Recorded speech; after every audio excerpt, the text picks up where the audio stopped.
Kombëtarja basketbollit për meshkuj u mund 68-94 nga Slovakia në Shkodër për para kualifikuesit Eurobasket 2027. Slovakia nisi mirë ndeshjen në Qazim Dervishi dhe shkoi deri në 10 pikë përpara.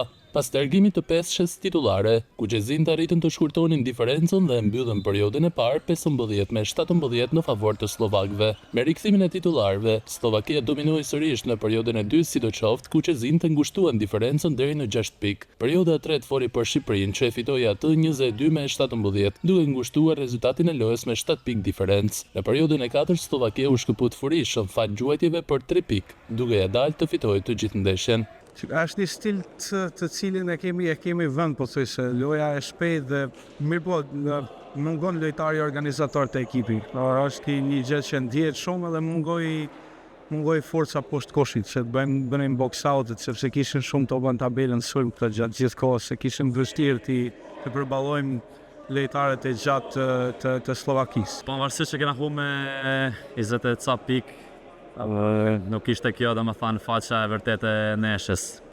Besoj për 30 minuta kena lujt një ndeshje të mirë, pastaj në periudhë folet në ra energjia.